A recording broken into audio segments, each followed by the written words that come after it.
আপোনালোক বিশ্বাস তো আছে নে নাই সেই বিষয়ে জানিবলৈ নিজ পৰীক্ষা কৰি তাৰ প্ৰমাণ চাও যীশু খ্ৰীষ্ট যে আপোনালোকৰ অন্তৰত বাস কৰি থাকে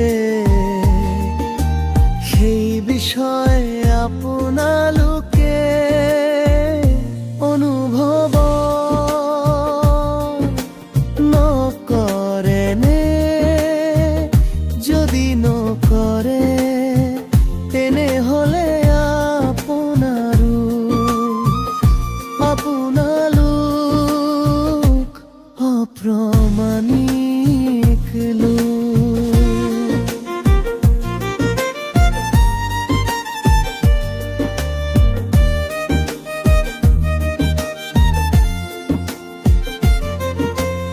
আৰু মই সুনিশ্চিত যে আপোনালোকে আমাক অপ্ৰামাণিক লোক বুলি গণিত নকৰিব।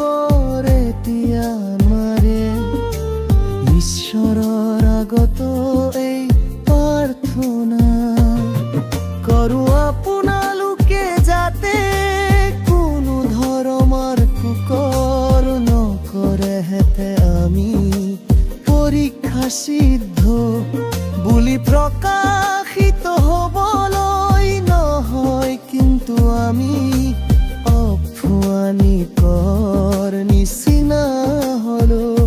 আপোনালোকে যেন উচিত কৰ্ম কৰে কিয়নো সত্যৰ বিপক্ষে আমাৰ একো শক্তি নাই কিন্তু সত্যৰ পক্ষে আছে।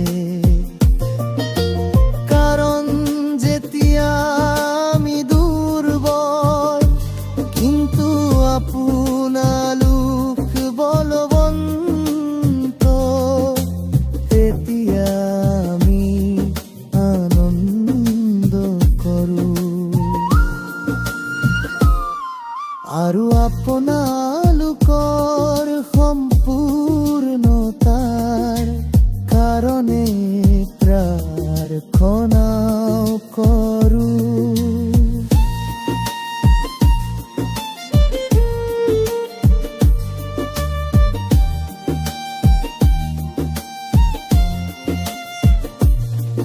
এই কাৰণে বিনষ্ট কৰিবলৈ নহয় কিন্তু ধৰ্মত বৃদ্ধি কৰিবলৈ প্ৰভুৱে মই ঠিক ক্ষমতা দিলে সেই ক্ষমতাৰ দৰে মই উপস্থিত কালত যেন কঠিন ব্যৱহাৰ কৰিব নালাগিব। এই অভিপ্ৰায়েৰে অনুপস্থিত থাকোতে এইবোৰ কথা লিখিছো। শেষতে ভাইসকল আপোনামতে বলন্দ কৰক, সিদ্ধ হোৱা কৰ্ম কৰক, সান্তনাযুক্ত হওক